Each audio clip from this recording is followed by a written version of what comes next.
Alors, il est midi, alors je vais, bon, nous sommes déjà, bon, il y a d'autres personnes qui vont s'ajouter certainement. Bonjour à toutes et à tous. Je m'appelle Emmanuel Poirel, responsable du groupe de recherche interrégional sur l'organisation du travail des directions d'établissements d'enseignement. Je représente un vaste groupe de recherche des universités francophones du Québec et on a la chance d'avoir Mme Rachel Thibault avec nous pour venir nous parler de résilience là, en ces moments bien difficiles. Puis on le sait, là, vous êtes plusieurs à témoigner de résilience, mais on a évidemment besoin d'outils. C'est un peu ce qu'on va venir faire aujourd'hui. Je vais rapidement là, faire un petit. J'arrive peut-être là comme chef d'équipe, je vais De fermer les micros en même temps parce que moi, j'ai accès. Là, donc, je peux vous fermer vos micros. Rapidement, une courte présentation de Mme Thibault, qui est docteur en psychologie et ergothérapeute. Il a une vaste expérience à la fois de recherche, mais aussi clinique en lien avec la résilience. Depuis plus de 40 ans maintenant, elle œuvre dans ce domaine. Professeur maintenant retraité de l'Université d'Ottawa en sciences de la santé. Elle a reçu en 2013 le titre d'officier de l'Ordre du Canada pour ses travaux et son implication dans divers milieux à travers le monde. Donc, elle a travaillé dans beaucoup d'organisations différentes. Puis là, elle a accepté de venir partager son expérience avec nous en l'adaptant à la réalité le plus possible du milieu de l'éducation. Alors, je vous invite, si jamais vous avez des questions, à les mettre peut-être dans le chat. On a Nicole et Rana qui vont pouvoir suivre les chats et essayer de voir si vous avez des questions. Parce que on va passer la prochaine heure là, avec Mme Thibault, puis j'imagine qu'elle sera un petit peu disponible à la fin s'il y a des questions, mais elle devrait prendre une heure à peu près. Là. Alors, si jamais il y a des questions, on va y répondre à la fin. Donc, sans plus tarder, je laisse la parole à Rachel en la remerciant encore de nouveau là, pour sa présence avec nous aujourd'hui. Merci beaucoup, Emmanuel. C'est vraiment un très grand plaisir d'être avec vous aujourd'hui. Puis, je dois dire d'entrée de jeu que pour moi, ça a été un défi. J'ai à peu près 45 heures de matériel sur la résilience, mais j'ai eu des conversations avec Nicole, avec Emmanuel, pour qu'on puisse mieux cibler vos besoins. Donc, moi, ce que j'ai tenté de faire, c'est d'aller chercher les stratégies qui seraient les plus utiles, les plus rapides dans votre cas et les plus efficaces. Donc, j'ai essayé de faire une analyse des contenus et d'en venir à ces thèmes-là. Alors, qui je suis, ça a été dit, on n'en reparlera pas. Je voulais vous présenter vite fait pour situer ce qu'on va faire ce matin, ce que j'appelle le modèle fromage suisse de résilience. Je suis sûre que vous reconnaissez l'image à l'écran. C'est une image qu'on a, qu'on a vue beaucoup autour de la COVID, mais ce que j'ai réutilisé cette image-là pour illustrer un principe fondamental. Avec la COVID, on le sait, ce n'est pas une stratégie qui va nous protéger, c'est un ensemble de stratégies. Plus on va avoir de couches superposées de stratégies, mieux on va être protégé. C'est la même chose pour la résilience. Souvent, les gens se disent, je vais avoir une stratégie, ça devrait aller. Non, on a besoin de stratégies multiples, de couches multiples pour faire en sorte que l'adversité ne peut pas pénétrer jusqu'au cœur de qui on est. Qu'à un moment ou à un autre, avec les couches multiples, justement, cette adversité-là ne pourra pas venir complètement nous détruire. Alors, la résilience, ce serait quoi nos couches de fromage ou nos boucliers? Il y a évidemment les facteurs physiques auxquels on doit s'attarder. Il y a des facteurs psychologiques et sociaux qu'on doit aborder. Il y a un outil qui a été très étudié depuis 2018, 2019, 2020 et qui, depuis la COVID, s'est avéré notre outil privilégié de protection psychologique de résilience en temps de COVID. Et ça s'appelle le protocole de résilience. Et donc, on va l'aborder aussi. Il y a une autre stratégie qu'on appelle les activités intentionnelles démoniques. On n'a pas vraiment le temps de se rendre là aujourd'hui. Et il y a aussi la régulation émotionnelle et les facteurs systémiques.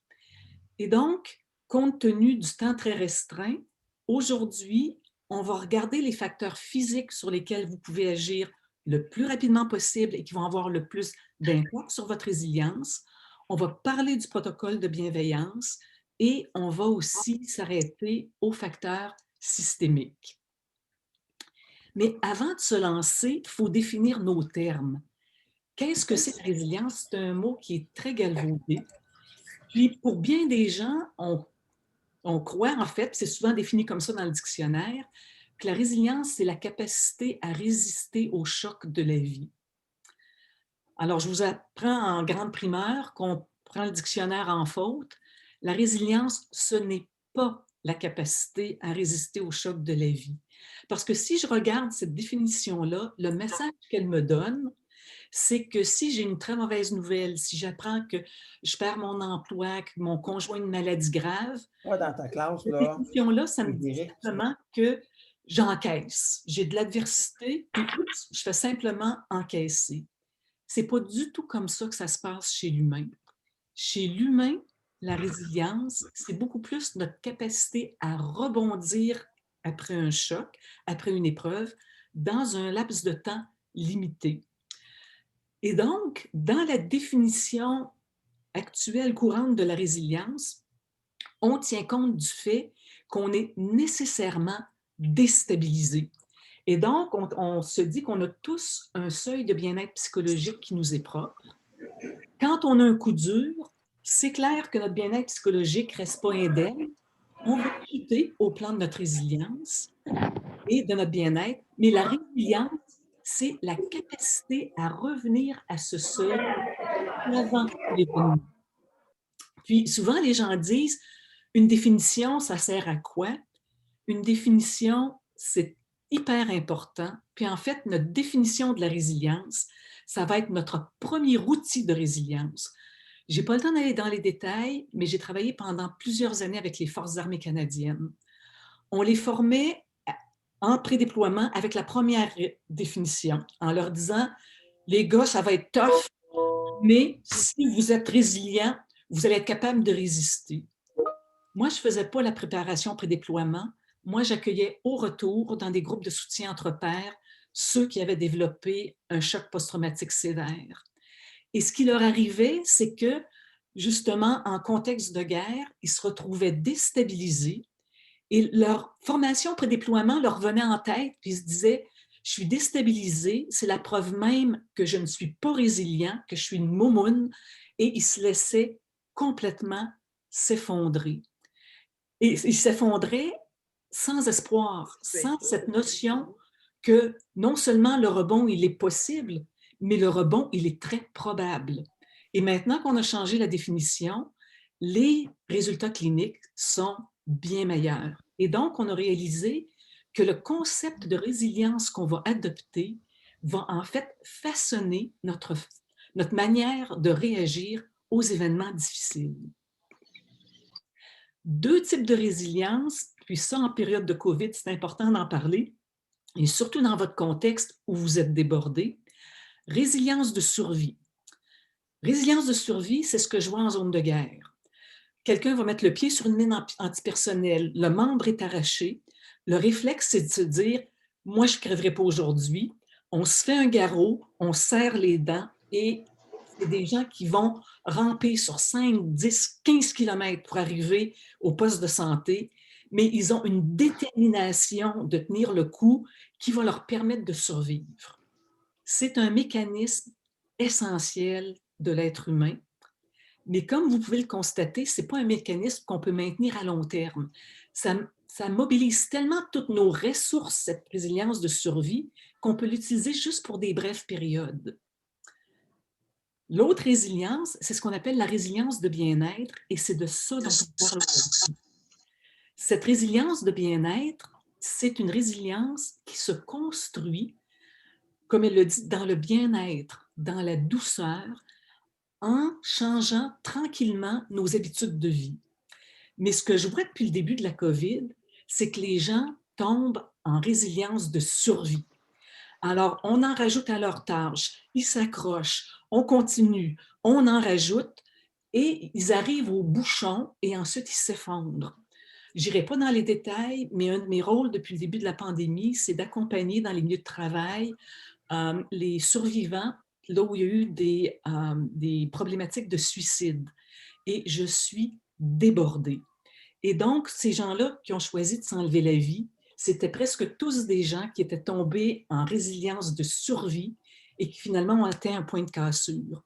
D'où l'importance de bien choisir notre résilience et de se dire aujourd'hui, il faut opter pour la résilience de bien-être.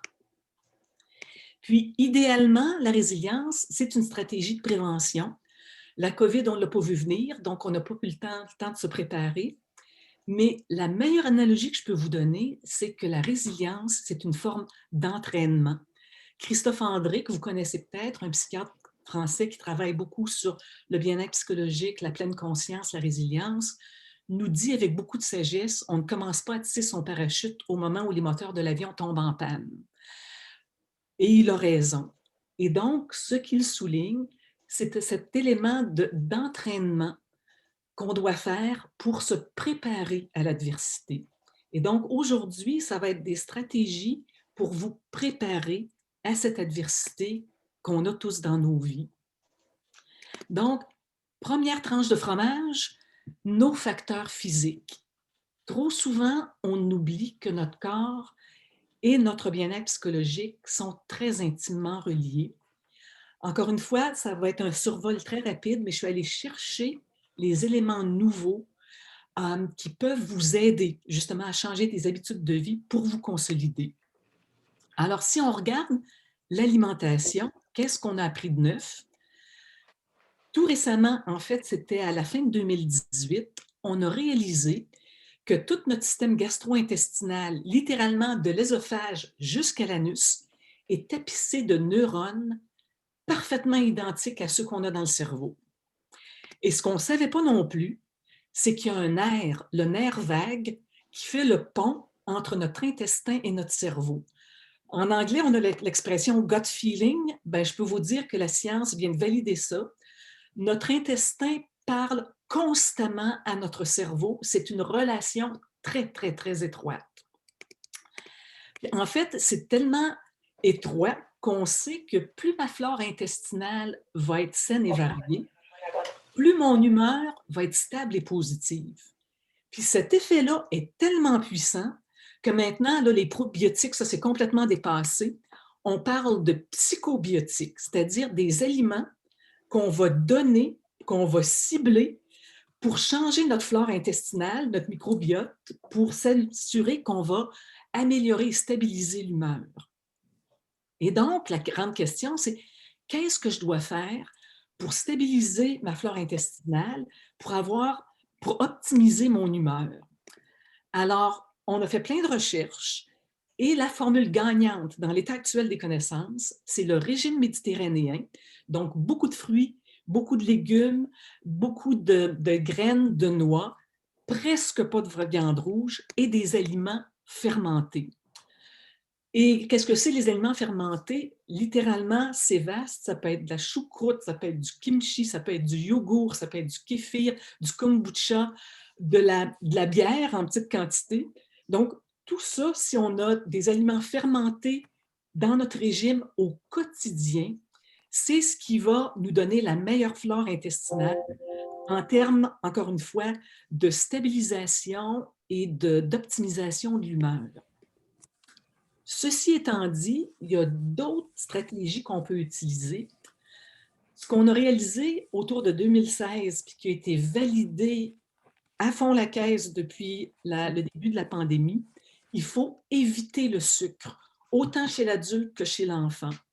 Puis je vous résume ça très rapidement. On a dans le corps un filtre qu'on appelle la barrière hémato-encéphalique qui sépare le cerveau du reste du corps. Puis ce filtre-là, son rôle, c'est d'empêcher les agents pathogènes du corps de pénétrer dans le cerveau. On a réalisé en 2020, on savait que le sucre avait un impact, mais récemment, on a réalisé que quand on absorbe beaucoup de sucre, cette barrière-là, ce filtre-là devient très poreux, Puis tout à coup, les agents pathogènes montent au cerveau. Ça ne nous crée pas des infections monstres, mais ce que ça fait, ça crée une inflammation chronique au niveau cérébral qui, elle, va beaucoup affecter notre humeur. Et donc, sucre à bannir autant que possible. Ce qu'on sait aussi depuis le début de la pandémie, il faut qu'on augmente radicalement notre apport d'oméga 3.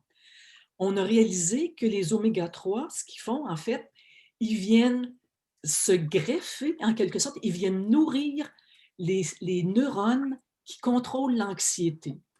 Alors, plus nos neurones contrôleurs d'anxiété vont être bien consolidés, mieux on va contrôler notre anxiété. Alors, où est-ce qu'on retrouve nos oméga 3? Ça va être beaucoup dans comme les graines de chia.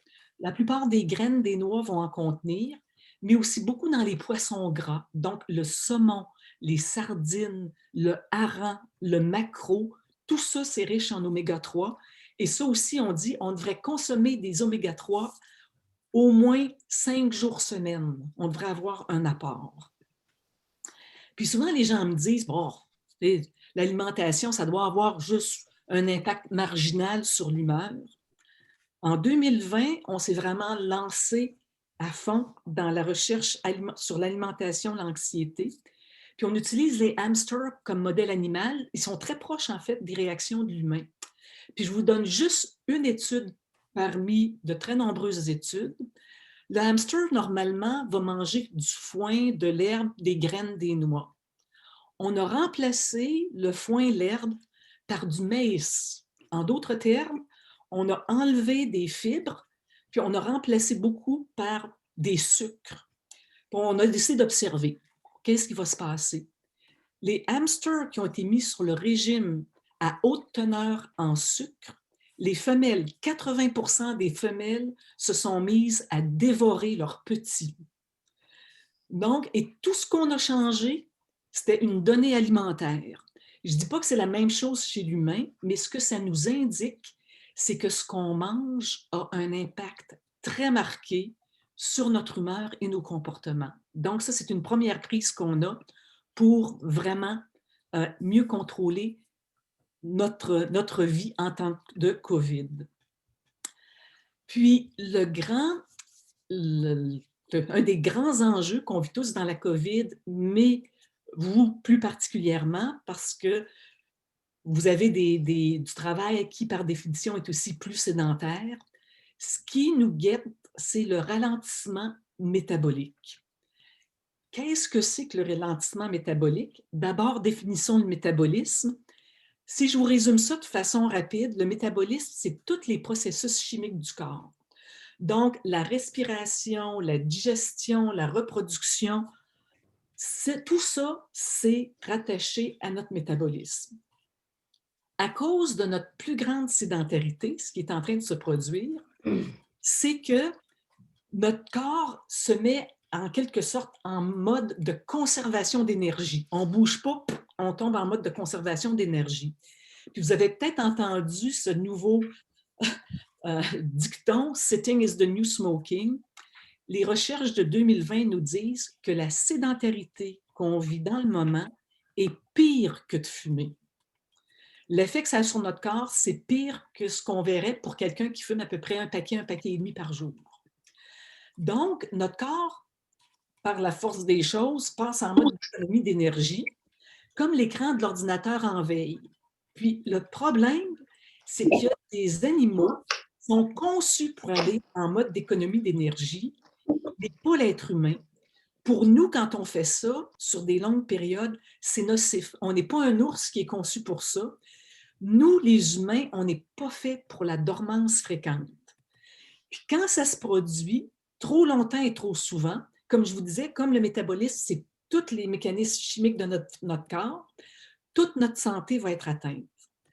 Alors, c'est hyper important de s'assurer qu'on ne tombe pas en ralentissement métabolique.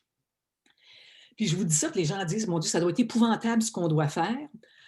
Je vous donne une analogie. Pensez à votre écran en mode veille. Quand vous voulez le réactiver, vous faites juste toucher un petit peu au clavier puis poups, juste un effleurement, ça va le réveiller. notre métabolisme, il est pareil. Il a tendance à se mettre en mode veille, mais ça ne prend pas nécessairement des choses extraordinaires pour tout à coup le réactiver. Pour le réactiver puis le maintenir actif, un des meilleurs outils à notre portée, c'est le jeûne intermittent. Puis il y en a encore qui me disent, bien ça a l'air quelque chose de nouvel âge, puis les gens parlent de ça. Je vous rassure, la recherche sur le jeûne intermittent, elle est solide, elle est maintenant très étoffée, et le jeûne intermittent a été très bien documenté, entre autres, dans le New England Journal of Medicine. Ça, c'est la norme en médecine. Quand on est là, c'est vraiment du solide. Alors, qu'est-ce que c'est que le jeûne intermittent et qu'est-ce que ça nous apporte? Juste pour vous donner le mécanisme, grosso modo, sans aller dans les détails, si je jeûne pendant une grande période, si je jeûne, le jeûne intermittent, en fait, c'est jeûner 16 heures par jour. Si je jeûne 16 heures par jour, ce que mon corps comprend, c'est qu'on est en situation de crise, lui et moi. Ce que mon corps comprend, c'est que la famine s'en vient, la panique prend, mais une saine panique, et tout à coup, les cellules adipeuses qui ont stocké les sucres sous forme de graisse se disent « Wow, là, le corps a besoin d'énergie », et les cellules adipeuses retransforment les graisses en sucre et les relâchent dans le système sanguin. Et ça, c'est excellent pour nous parce qu'évidemment, on se décharge de graisse dont on n'a pas besoin. On n'absorbe pas de sucre supplémentaire qui vient nous bousiller la barrière hémato-encéphalique. Donc, ça a vraiment tout pour plaire, le jeûne intermittent. Alors, comment ça se fait?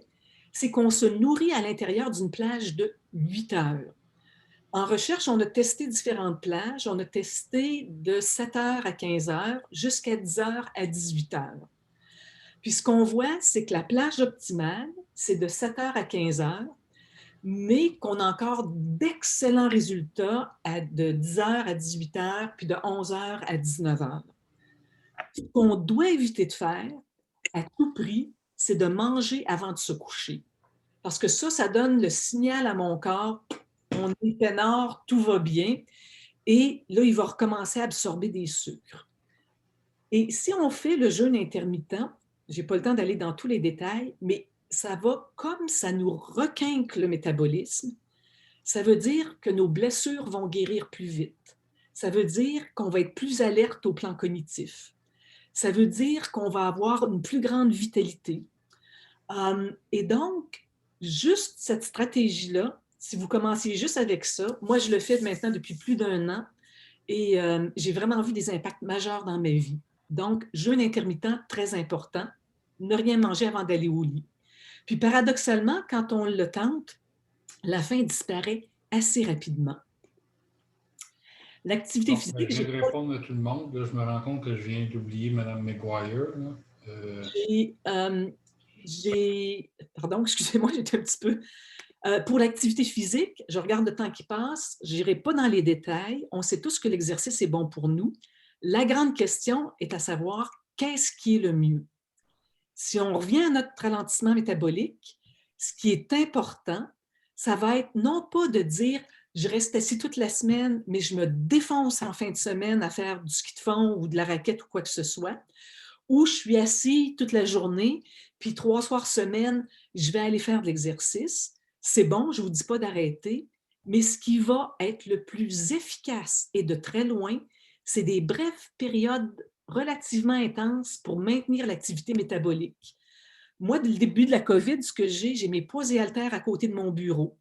Entre 2 Zooms, je fais 2 minutes de poids et haltères avec de la musique. J'ai un petit rameur, je saute sur mon rameur, là aussi, juste 2-3 minutes. Puis si on le fait à peu près aux heures et demie, on maintient notre métabolisme à son optimum, sa performance optimale et on se protège. On protège à la fois notre corps et notre humeur. Puis on ne peut pas ne pas parler du sommeil, évidemment. Et là aussi, je n'ai pas le temps d'aller dans le détail. Les recherches déboulent dans le collimateur en ce qui a trait au sommeil, en neurosciences. Puis, je vous nomme juste une de ces recherches-là. La principale, ça a été une découverte qui a eu lieu en 2017, mais depuis le début de la COVID, beaucoup de recherches. Ça s'appelle le système lymphatique. Puis je présentais il y a 3 semaines à l'Association des neurologues du Québec. Ils n'avaient pas encore entendu parler, donc vous n'êtes pas en retard. Le système lymphatique, comme vous voyez, le mot, c'est lymphatique. Donc, notre système lymphatique qui est notre première ligne de défense contre les infections et les agents pathogènes. S'il y a un agent étranger qui pénètre dans notre corps, c'est notre système lymphatique qui va attaquer, gérer ça, puis essayer de nettoyer le terrain. Mais on était curieux parce qu'on sait que le système lymphatique, il ne pénètre pas dans la boîte crânienne à cause du filtre de la barrière hémato-encéphalique. Donc, on se posait la question, qu'est-ce qui fait le ménage du cerveau? Tous les organes sont nettoyés régulièrement, puis on se disait, nécessairement, le cerveau doit être nettoyé, mais on ne savait pas qu'est-ce qu'il faisait. Maintenant, on le sait, c'est un système qui s'appelle le système lymphatique, qui travaille avec le liquide céphalorachidien. Et on sait que ce système-là, donc notre équipe de nettoyage, elle se met en branle seulement dans 2 occasions bien précises. En période de sommeil profond et lors d'activités de type contemplatif, méditatif. Et là où ça coince, c'est que les données récentes qu'on a depuis le début de la COVID, entre autres, il y a eu quelques études de fait, on est rendu à presque 75% de notre population qui atteint plus d'état de sommeil profond. Le sommeil est perturbé à cause de la COVID. On ne va plus en état de sommeil profond et le système de nettoyage ne s'active plus.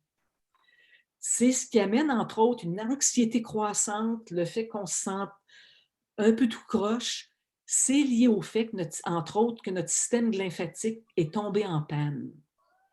Alors, qu'est-ce qu'on devrait faire pour réactiver notre système lymphatique? Normalement, juste ça, cette présentation-là prend 1 heure, alors je vous résume ça de façon très, très, très succincte. Ce qu'on sait, c'est qu'on doit dormir un minimum de 8 heures. Il y en a des gens qui disent « Ah non, j'en ai pas besoin ». La recherche est assez formelle. On a besoin de 5 cycles de 90 minutes, donc autour de 8 heures. On peut peut-être couper un petit peu, on peut certainement avoir plus, ou 9 heures va être le cycle normal. Il faut maintenir nos chambres à coucher fraîches. La plupart des gens, les études nous disent, dorment à 21 degrés. Il faudrait descendre à 17, que ce soit frais.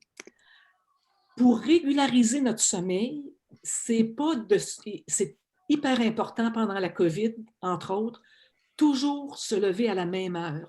Ce n'est pas mon heure de coucher qui régularise mon sommeil, c'est mon heure de lever. Et c'est mon heure de lever qui va déterminer tout mon cycle de sommeil et sa qualité. Donc, c'est important de toujours se lever à la même heure, même le week-end. On le sait tous, pas d'écran, au moins 1 heure avant d'aller au lit. Et c'est tous les écrans, télé, téléphone cellulaire, tablette, ordinateur, 0 écran. Puis cette année, on a réalisé que ce n'était pas juste les écrans le problème, c'est toutes les sources de lumière. Et donc, on devrait tamiser nos lumières environ 2 heures avant d'aller au lit. Puis surtout les DEL inhibent 50% de plus d'hormones du sommeil que les ampoules régulières. Donc, si vous avez des DEL, tamisez à fond. Et si on veut bien dormir, et ça aussi, c'est des recherches récentes, si on peut s'exposer à la lumière ou au soleil du matin, ça déclenche toute une séquence hormonale qui va nous faire mieux dormir la nuit. Donc, si vous avez la chance, ne serait-ce que de vous exposer une dizaine de minutes le matin à la lumière extérieure, ça va avoir un impact important sur le sommeil. Il faut évidemment limiter le café et l'alcool. L'alcool, ce que ça fait, en fait, ça nous enlève, ça ne crée pas un sommeil réparateur. L'alcool, ça crée le phénomène de sédation. Puis quand on prend des sédatifs, on n'a pas de période de sommeil profond, puis on n'a plus de période de rêve. Donc, oui, c'est mieux de ne pas dormir, mais ça ne nous aidera pas. Puis le café, rappelez-vous d'une chose, le café a une demi-vie de 7 heures. Qu'est-ce que ça veut dire une demi-vie de 7 heures? Ça veut dire que si je prends une tasse de café à 3 heures de l'après-midi, à 10 heures le soir, j'ai encore 50% de la caféine dans le sang. Et donc, les gens qui disent « c'est pas grave, je vais prendre un petit café avec mon souper », c'est pas une bonne idée. Donc, ce qu'on recommande maintenant, pas de café après-midi. Puis, si vous avez encore des problèmes de sommeil, la meilleure stratégie, ça bat les sédatifs, tout le reste, c'est de la thérapie cognitivo-comportementale pour l'insomnie. Et il y a des sites Internet qui sont très bien montés. Si jamais ça vous intéresse, je pourrais même vous envoyer une liste de sites après que vous pourriez consulter. Mais donc, c'est important, ce que je viens de mentionner, c'est la base. Votre alimentation, votre exercice, votre sommeil et surtout en période de COVID, contrer le ralentissement métabolique. Maintenant, regardons le protocole de bienveillance. Puis je vous pose la question, qu'est-ce que vous diriez si on vous proposait un outil qui ne coûte absolument rien, qui est validé par la neuroscience et qui réduit la détresse psychologique et la douleur physique d'environ 50%. Et 50%, c'est le minimum parce que les recherches récentes indiquent que ça peut soulager même jusqu'à 80-90%. Et cet outil, c'est notre protocole de bienveillance. Et ça, ce sont des recherches qui proviennent entre autres des travaux du Dr Tania Senger au laboratoire de neurosciences de l'Institut Max Planck à Berlin. Juste pour vous situer, si quelqu'un fait preuve de bienveillance à mon égard, si j'ai le sentiment que quelqu'un se soucie de moi, qu'est-ce que ça va me faire? Ça va faire en sorte que mes plaies et mes blessures vont guérir plus vite. Puis même les fractures. Si je baigne dans un climat de bienveillance, je guéris plus vite. Ma perception de la douleur va diminuer de 50%. Puis même, on a fait des super beaux devis de recherche. Je n'ai pas le temps d'aller là. Mais quand on applique le protocole de bienveillance au bloc opératoire, en bout de course, on donne 50% moins d'analgésiques d'opiacés au réveil. On n'a jamais vu ça. C'est des recherches qui ont commencé à sortir en 2019. Ça nous a jetés à terre. Le taux d'interleukine 8, ça, c'est un facteur immunitaire qui est hyper important. On l'a testé sur le rhume, on est en train de le tester sur la COVID. Quand on est dans encore une atmosphère bienveillante, cette interleukine-là double. Donc, j'ai 2 fois plus de facteurs immunitaires. Puis, au plan psychologique, le protocole de bienveillance est plus efficace que les antidépresseurs dans les cas de légers à modérés. Donc, ce protocole de bienveillance-là, il provoque des réactions qu'on n'aurait jamais pu imaginer. Puis, ça, je vous décrivais, c'est la personne qui reçoit cette bienveillance. Si moi, je choisis de l'offrir, qu'est-ce que ça me fait? L'hormone du bonheur, du bien-être, l'oxytocine, va augmenter chez moi et de façon très significative. Le cortisol et mes autres hormones de stress vont diminuer. Les processus inflammatoires dans mon corps vont ralentir ou s'arrêter. Ma tension artérielle va diminuer. Mon humeur va s'améliorer et se stabiliser. Et ce qu'on sait aujourd'hui, le protocole de bienveillance, c'est le meilleur facteur de protection psychologique connu. Alors, comment ça fonctionne tout ça?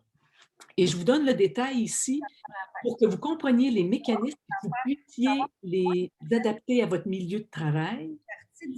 Quand on fait face à des gens qui souffrent, quand on voit des gens justement dans les milieux de travail, on se préoccupe des collègues, puis on voit qu'il y a de la détresse, notre réaction d'habitude, elle est double.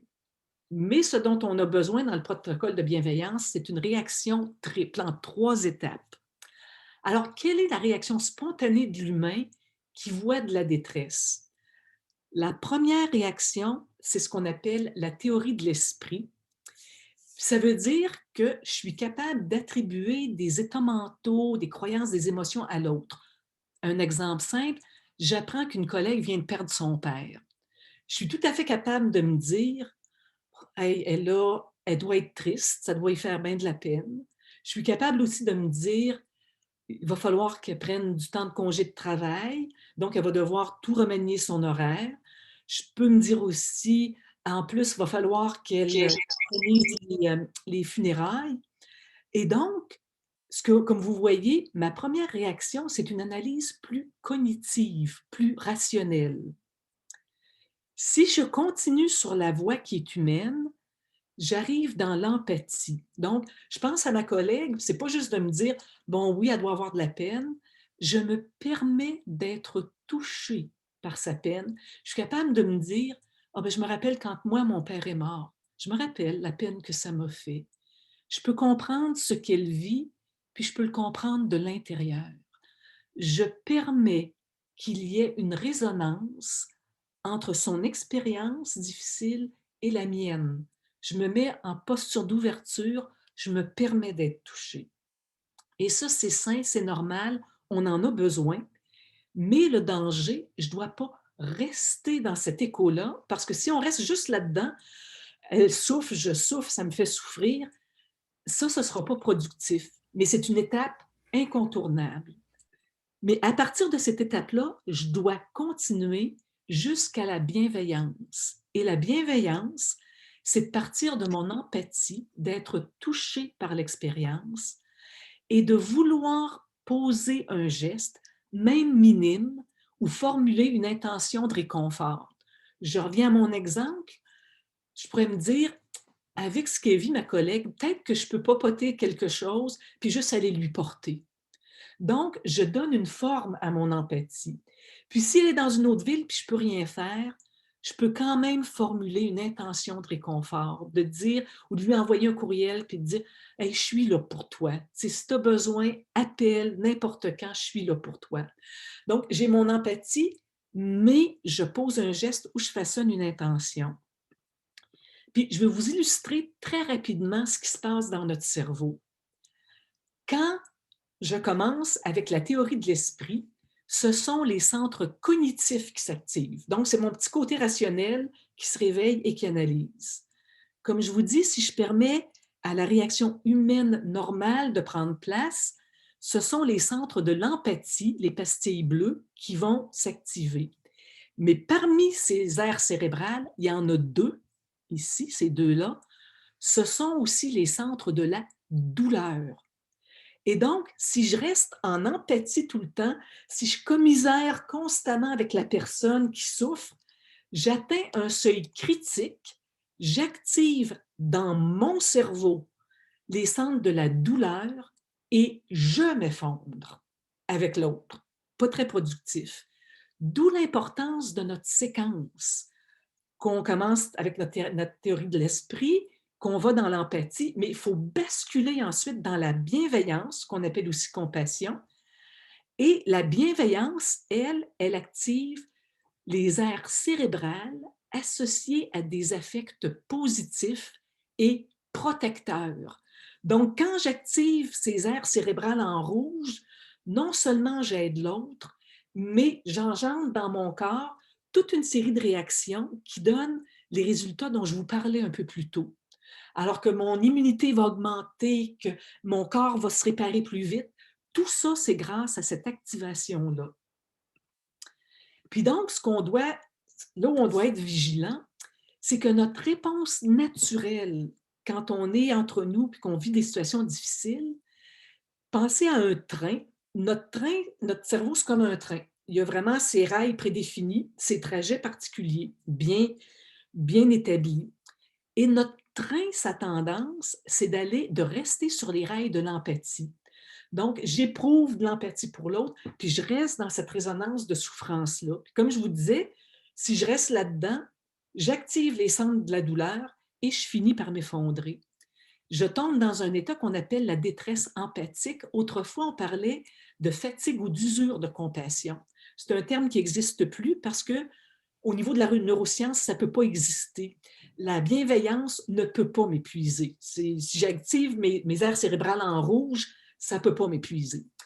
Mais donc, ce que je vois beaucoup depuis le début de la pandémie, les collègues veulent s'entraider entre eux. Il y a vraiment un désir de solidarité. Mais un des phénomènes qui se produit, c'est que les gens restent sur le mode d'empathie, tombent en détresse empathique, puis ensuite, leur réaction, c'est de se dire « OK, moi, on ne m'y reprendra plus. Je me suis heurté au mur, alors je tombe en fermeture affective. Moi, je claque la porte et que les autres se débrouillent. » Mais ça ici, c'est aussi dangereux pour nous parce que, comme je vous le disais, la réponse empathique, elle est normale, elle est naturelle et elle est forte chez l'humain. Si moi, j'essaie de la contrôler, de mettre un couvercle dessus, ça me demande une énergie psychique énorme et donc, là aussi, je vais m'épuiser. Donc, si je continue tout droit, ça ne va pas. Si je bifurque à gauche, ça ne va pas non plus. Il faut nécessairement que je trouve un aiguillage pour m'amener à droite dans la bienveillance et l'autocompassion. Neurologiquement, c'est ça qui va me protéger. Puis pour faire la distinction, je vous donne un exemple. Puis j'aimerais que vous essayiez de le ressentir dans votre corps.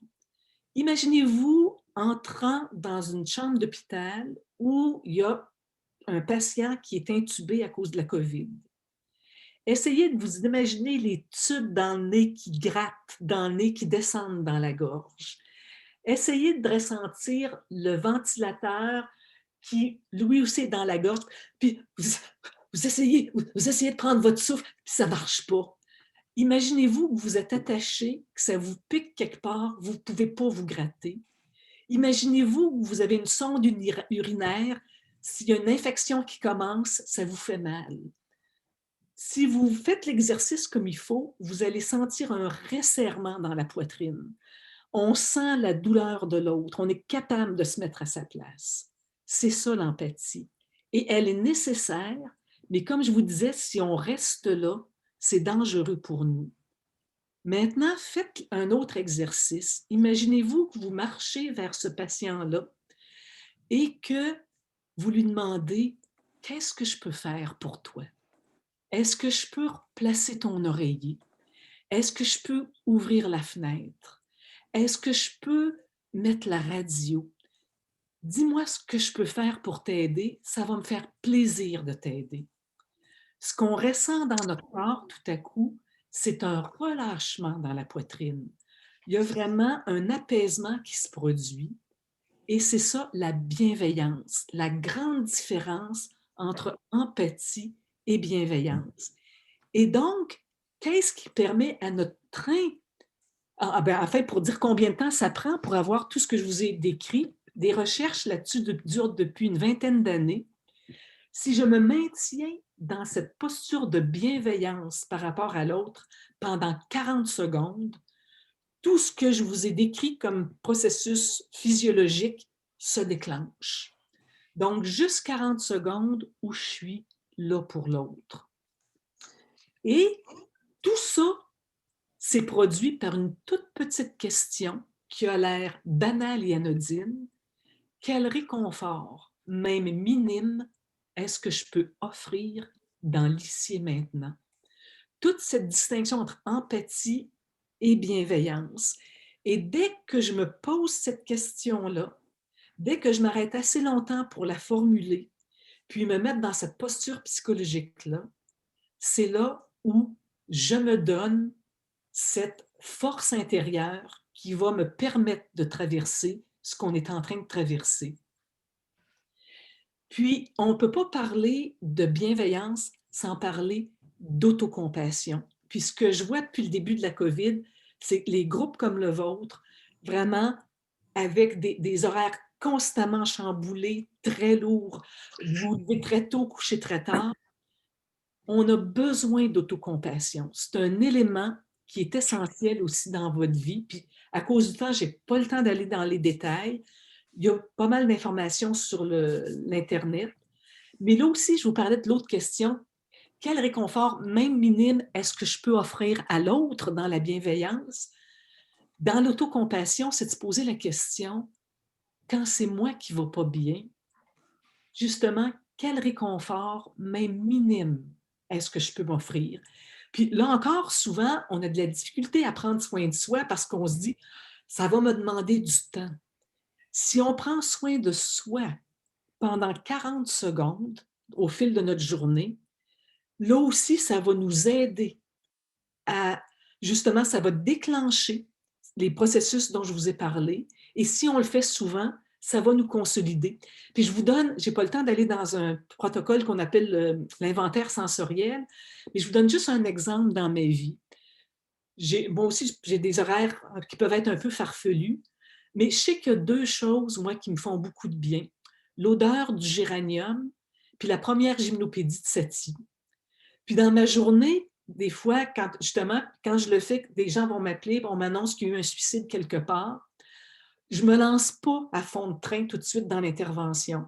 Mais je me dis, j'ouvre mon petit flacon d'huile essentielle de géranium, je me mets mes 3 minutes de première gymnopédie de Satie et je me remets l'âme en place, la mienne, avant d'aller remettre en place celle des autres.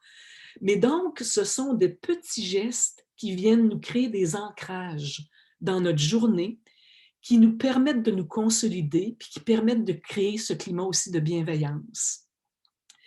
Puis, je vous parle des aspects systémiques de façon très, très, très succincte, encore une fois, compte tenu du temps.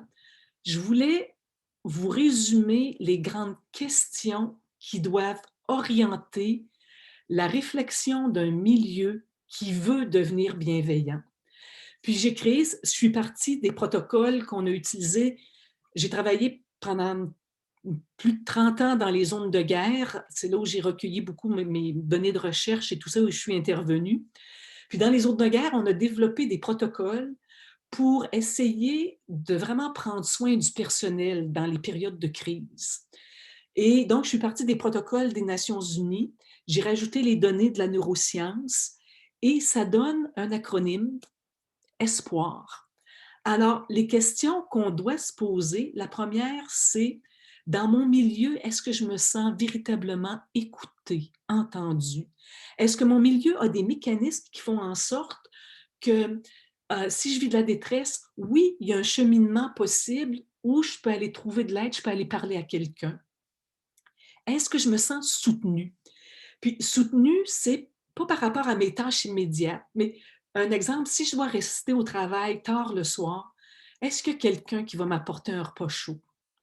Est-ce que je vais être soutenue pour être capable de continuer, même si c'est pas le repas chaud, il n'est pas relié à mes tâches de travail, mais j'ai besoin qu'on me soutienne justement dans ma base pour pouvoir continuer. Est-ce que je me sens protégée en période de COVID? Est-ce que les équipements de protection individuelle, est-ce que j'ai ce qu'il faut? Est-ce que je suis outillée pour faire mon travail? Avec tout ce qui se passe avec la COVID, est-ce qu'on me donne les outils pour continuer à faire mon travail comme il faut?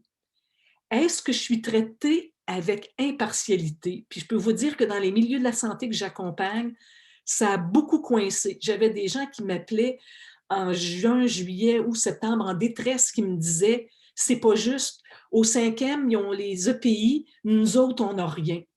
Et les différences entre les milieux, ça détruit la bienveillance qui aurait pu naître. Et en dernier lieu, est-ce que je suis reconnue? Les efforts que je fais pendant la COVID, les efforts que je mets, est-ce que quelqu'un qui les voit et qui les reconnaît? Et donc, en très résumé, ce que je vous suggère, c'est que ces questions-là, qui servent peut-être de point de départ à une réflexion dans vos milieux, parce qu'on sait que quand ça, c'est couvert, le milieu va beaucoup mieux se porter. Puis donc, aujourd'hui, qu'est-ce qu'on a vu comme outil de résilience en à peu près 45 minutes? Je vous en ai présenté une dizaine. Puis j'ai choisi d'en mettre plusieurs parce que nous sommes tous différents. Puis parce que je voulais que vous ayez un éventail pour pouvoir choisir, qu'il y ait quelque chose dans la liste qui vous rejoigne pour que vous puissiez commencer par ça. Alors, un ensemble de paramètres, Toutes des choses relativement simples, toutes applicables immédiatement. Puis je reviens à mon fromage suisse. Donc, encore une fois, aujourd'hui, on a vu seulement, et encore très rapidement, seulement 3 des piliers de la résilience. Puis je vous conseille fortement d'aller explorer les autres parce qu'encore une fois, plus on a de couches protectrices, bien évidemment, plus on sera protégé. Puis, je voulais vous laisser avec une image à la fin. La perspective, c'est hyper important pour la résilience. Puis souvent, les gens, si on espère un milieu idéal, si on espère réagir de façon idéale à tout ça, en fait, on se fait beaucoup plus de tort que de bien. Puis les gens résilients, c'est ceux qui acceptent l'imperfection. Puis une image que j'utilise souvent, c'est tirée de l'art japonais, Kintsukuroi, et c'est une tradition où on prend un très beau bol, on le fracasse et on le reconstruit avec des fils d'or et d'argent. Et dans le zen japonais, ce que cette image-là veut nous apprendre, c'est que personne ne traverse la vie sans être ébréché ou brisé. Ça fait partie de la vie. Mais que la reconstruction est possible et en fait que souvent, la reconstruction est encore plus belle que ce qu'on avait avant une crise, avant une épreuve. Et au niveau de la neuroscience, ce qu'on sait aujourd'hui, c'est que ce fil d'or qui permet la reconstruction, c'est la bienveillance. Alors là-dessus, on a quelques instants pour des questions. Merci. Alors, merci vraiment beaucoup, Achel. Je pouvais, c'était pas votre cas, mais moi, je pouvais suivre un peu le fil là, des chats, là, puis je peux vous dire que ça a été vraiment très apprécié. Alors, je ne peux pas parler pour tout le monde, mais en tout cas, beaucoup de personnes ont vraiment trouvé ça très, très intéressant. On veut savoir si on peut communiquer avec vous, là, si on peut avoir votre courriel, tout ça. Là. Je ne peux pas nécessairement partager votre courriel à tout le monde, mais si vous me donnez l'autorisation éventuellement. Moi, ce que je fais souvent, je dois avouer que je suis débordée de courriels parce que j'interviens auprès de beaucoup de milieux. Je reçois à peu près une centaine de courriels par jour, puis je ne peux pas tous les gérer. Mais ce que je demande, c'est que s'il y a quelqu'un au sein de l'organisation qui est prêt à rassembler les questions, ce que j'offre souvent après, c'est de dire, on peut même faire une autre rencontre, se faire une petite rencontre où je réponds aux questions. C'est ce qui est le plus rapide pour moi, ou je vous renvoie les réponses par courriel. Mais qu'il y ait quelqu'un au sein de l'organisation qui puisse gérer les demandes. Parfait. Je voulais d'abord, avant de laisser la place, s'il y a des questions, moi, je salue votre capacité de vulgarisation, vraiment. On entend beaucoup de conférences. Vous avez été capable vraiment de lier la recherche à la réalité. Et c'est vraiment très apprécié. Alors, comme vous l'avez dit à la fin, avec tout ce que vous avez offert, moi, j'ai plein de petits trucs que je vais partager dans ma famille, c'est certain. Mais déjà aujourd'hui, je vais changer des choses. Donc, je vous remercie beaucoup. Là, on s'identifie beaucoup à ce que vous dites et ça a la valeur d'être appuyé par la recherche. Donc, c'est vraiment, vraiment très apprécié. Puis, je pense que je témoigne pour beaucoup de personnes là, à travers tous les messages qu'on a vus.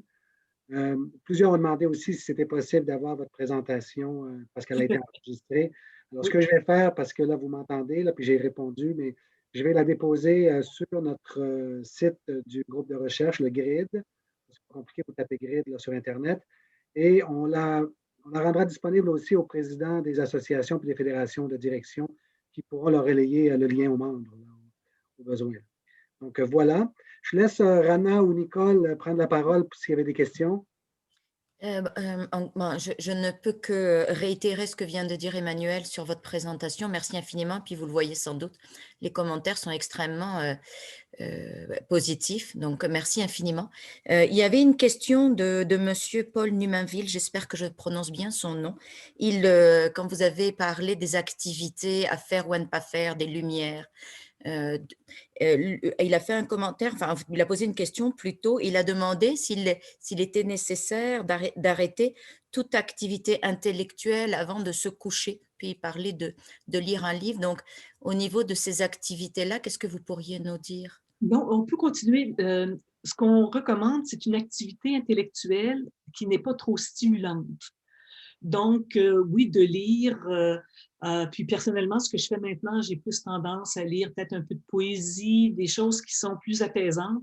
J'irai pas me chercher un roman policier qui me garde sur les dents avant d'aller me coucher. Et donc, c'est un peu la nuance qu'on fait. J'ai plein de collègues qui vont lire des trucs relatifs au travail, se remettre à jour des revues médicales, des choses comme ça. Ça, c'est bien. Il y a une certaine stimulation, mais ce n'est pas quelque chose qu'on veut éviter. C'est lorsqu'on est vraiment, ça sollicite une réponse affective intense. Tout ce qui est assez relax au niveau de la lecture, c'est bien. Merci. Est-ce qu'il y avait d'autres questions sur le chat? Pas nécessairement? Ou... Non? Non, c'est la seule qui soit apparue. OK, parfait. Donc, c'est vraiment des merci beaucoup qu'on constate. Alors, très intéressant, très stimulant. Là, il y a beaucoup, beaucoup de ces messages-là. Alors, s'il n'y a pas d'autres questions, tout ça, on ne va pas trop vous mobiliser. Là, je regarde encore, tout le monde est en train de réagir. Donc, je pense que ça a beaucoup stimulé. Mais je vois une petite question, je vais y répondre. On me disait, est-ce que la liseuse est acceptable? Ah, oui. Malheureusement, non. Mauvaise nouvelle. Parce que la liseuse est aussi une source de lumière, puisque les dernières recherches disent, même si l'arrière-plan fait en sorte que c'est une lumière qui est moins agressive, elle inhibe elle aussi les hormones du sommeil.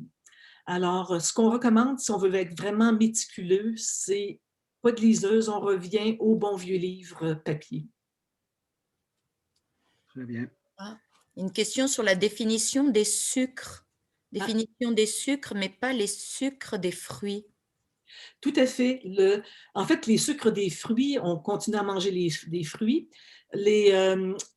Pour avoir un taux de sucre qui altère la barrière hémato-encéphalique, il faudrait manger énormément de fruits. Alors, très peu de gens vont en manger suffisamment pour faire ça. Donc, on garde certainement les fruits dans notre alimentation dans la mesure où on les retrouve dans le régime méditerranéen. C'est la norme qu'on se donne. Très, très bien. Merci. Alors, voyez-vous, là, il n'y a pas de sucre raffiné, donc. Là, À bannir. Oui. En tout cas, ce qui est particulièrement intéressant, c'est, comme vous avez montré, là, puis on ne le dit pas suffisamment, c'est le lien vraiment entre l'alimentation puis la santé psychologique. Oui. On sous-estime ce lien-là, puis vous avez vraiment fait la démonstration de cet impact-là. Donc, en tout cas, moi, ça m'a beaucoup allumé. On a eu plus de, en tout cas, tout près, je pense qu'on était à 198 participants. Là. Donc, on a vraiment eu près de 200. Vraiment une très belle participation. Moi, je suis vraiment content de cette activité. On va évidemment prendre les commentaires de tout le monde. On vous reviendra certainement, Madame Thibault. Probablement, en tout cas, si jamais on voit un intérêt, peut-être pour la suite, parce que je comprends, c'est une formule sprint que vous avez abordé le début. Puis peut-être qu'on pourra faire la suite prochainement, là, peut-être à l'automne, on fera peut-être un retour là-dessus, mais en tout cas, on voit que ça a été vraiment très apprécié.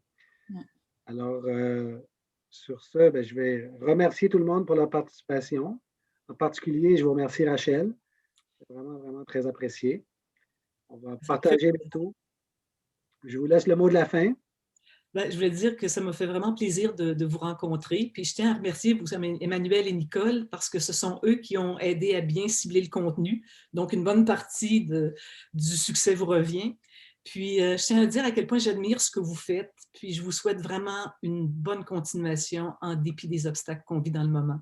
Alors, je vous souhaite une bonne résilience. Et puis, merci encore de vos commentaires positifs. Au revoir.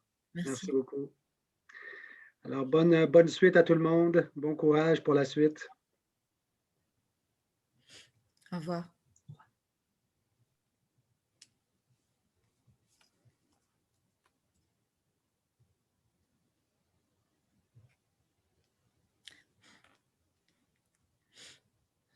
Bon, il y a eu quelques petits accrochages du son. Là.